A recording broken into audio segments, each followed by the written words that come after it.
Hello students, I am Sarpan Singh, your physics teacher, and today we will study our class 9 physics chapter 3rd gravitation, and today's our topic is thrust and pressure. What is thrust and what is pressure? First of all, what is thrust?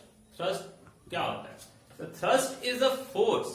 Thrust क्या है? Force है. Force का एक part है या एक type कह सकते हैं. Thrust is a force which is act perpendicularly on an object. What is thrust? The thrust is a force which is act perpendicularly on an object. We know that. Suppose that it is an object, and a force acting on the object is perpendicular to this object, to the surface of the object. Then we can say that the force is also called thrust. But if the force is acting on different from the 90-degree angle or perpendicular, then the force is not called thrust. Understand? The thrust is a force acting on an object perpendicularly is called thrust. Yeah, a force which is acting perpendicularly on an object is called thrust. But if the force acting not perpendicular or another angle from the perpendicular, then the force is not called thrust. The thrust is only force which is acting perpendicularly on an object. This is thrust. Next topic is pressure. What is pressure? A pressure is the force which is acting on a unit area of the object. Pressure is the force. Pressure is the force which is acting unit area of the object. Suppose that this is the area and we apply the force on the whole area. And then this is the force which is acting on a unit area of the object is called pressure. Then it is pressure. अगर हम किसी unit area पे force apply कर रहे हैं तो ये force ही क्या कहलाएगा? उस एरिया के लिए फोर्स क्या हो जाएगा? प्रेशर हो जाएगा. ठीक है.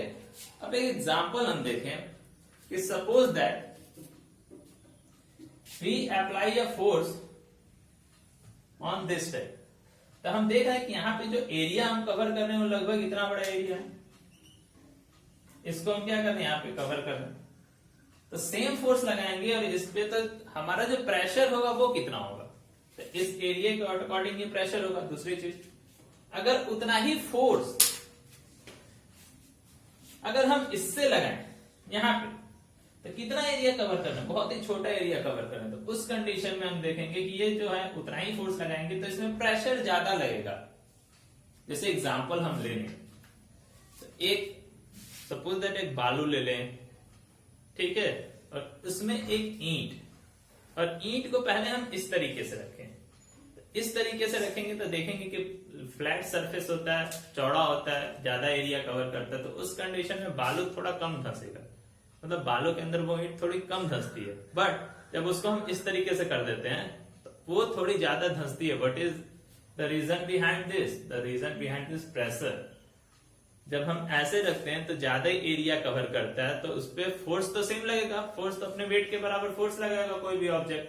तो जब हम रख देंगे तो फोर्स तो सेम लग रहा है, बट एरिया ज्यादा के होने की वजह से प्रेशर क्या हो रहा है? कम लग रहा है, कम धंस रहा है. जब ऐसे कर दे रहे हैं तो एरिया क्या हो जा रहा है? कम हो जा रहा है. एरिया जब कम हो रहा है, फोर्स उतना ही लगेगा तो प्रेशर ज्यादा हो जा रहा है.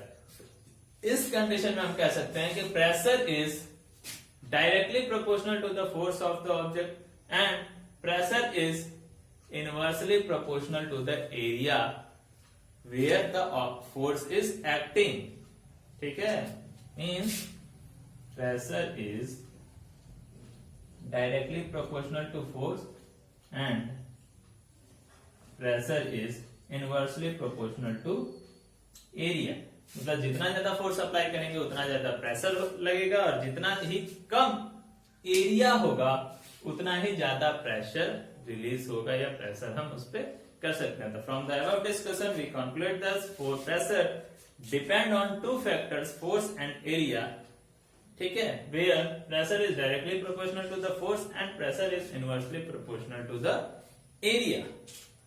Then the same force can produce different pressures depending on the area over which acts। इस तरीके से हम ये कह सकते हैं कि सेम फोर्स जो है वो अलग अलग एरिया पे अलग अलग प्रेशर डालता है, दबाव डालता है। जैसे हमने एक एग्जांपल लिया कि एक अगर ईंट है तो उसका फोर्स सेम है, अपने वेट के बराबर फोर्स लगाएगा, लेकिन अलग अलग एरिया के अकॉर्डिंग अलग अलग वो क्या करेगा, प्रेशर अप्लाई करेगा, ठीक है। तो प्रेशर जो है एरिया पे भी डिपेंड करता है और इनवर्सली प्रोपोर्शनल रहता है, ठीक। अगर आता है pressure equal to force upon area, ये हमारा क्या हो गया, फॉर्मूला हो गया प्रेशर का। तो यहां से अगर हम इसका यूनिट निकालना चाहे तो फोर्स का यूनिट होता है न्यूटन, एरिया का होता है मीटर स्क्वायर। तो इसको हम कह सकते हैं unit is SI unit is Newton पर मीटर स्क्वायर, या इसी को हम कहते हैं पास्कल, जिसको हम PA से डिनोट करते हैं। क्या कहते हैं, न्यूटन पर मीटर स्क्वायर और पास्कल, ठीक है। 1 newton metre square equal to 1 pascal होता है, ये ध्यान देना, ठीक। तो ये था हमारा क्या, प्रेशर क्या होता है, तो pressure equal to force upon area. अब देखते हैं कि जो भी हम प्रेशर रिलीज करते हैं तो जो थ्रस्ट होता है हमारा, ये थ्रस्ट, तो थ्रस्ट क्या होता है, the force, thrust is a force acting on a perpendicularly on an object। then तो यहां से हम ये कह सकते हैं कि pressure is equal to thrust upon area। pressure is equal to thrust upon area। अगर फोर्स परपेंडिकुलर लग रहा है तो उस फोर्स को हम थ्रस्ट भी कह सकते हैं। तो pressure is equal to thrust upon area भी हो जाएगा, जिसका यूनिट क्या होगा, सेम होगा, क्योंकि थ्रस्ट क्या है, फोर्स ही है। तो थ्रस्ट का भी जो हमारा SI यूनिट होता है वो क्या होता है, न्यूटन होता है। तो इसका भी क्या हो जाएगा, न्यूटन पर मीटर स्क्वायर, सेम होगा जैसे हमारा वो प्रेशर, ठीक है। आगे आता है explanation of some everyday observation on the basis of pressure. आगे आता है explanation of some everyday observation on the basis of pressure. Pressure के बेसिस पे जो हमारे एवरीडे के ऑब्जर्वेशन है, किस तरीके से अपने दैनिक जीवन में प्रेशर का यूज करते हैं और किस तरीके से हम उसका उपयोग करते हैं, ये आप लोग इसके लिए फैमिलियर हैं। जैसे फर्स्ट अगर एग्जांपल देखें तो why school bags have wide straps. जो स्कूल बैग्स होती हैं उसकी जो स्ट्रैप्स होती है जिसको हम कंधे पे रखते हैं वो चौड़ी होती हैं, क्यों, बिकॉज जो फोर्स लगेगा हमारे कंधे पे वो किसके बराबर लगेगा, तो उस बैग के वेट के बराबर लगेगा फोर्स, ठीक है। बाकी अगर हम कम एरिया पे वो फोर्स लगाएं तो प्रेशर हमारे कंधे पे क्या होगा, ज्यादा लगेगा।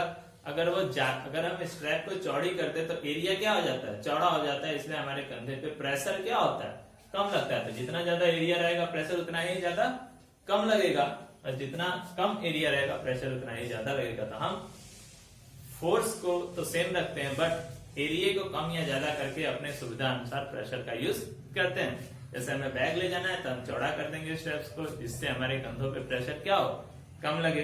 बट वहीं पे अगर हम चाकू से किसी चीज को काटना है तो उसको बहुत ही शार्प करते हैं, शार्प करके उसके जो एरिया होता है, पॉइंटेड एरिया को हम क्या करते हैं, जितना ज्यादा कम करते हैं उतना ही कम फोर्स लगाने पे भी आसानी से वो प्रेशर ज्यादा लगेगा और कट जाता है, ठीक है।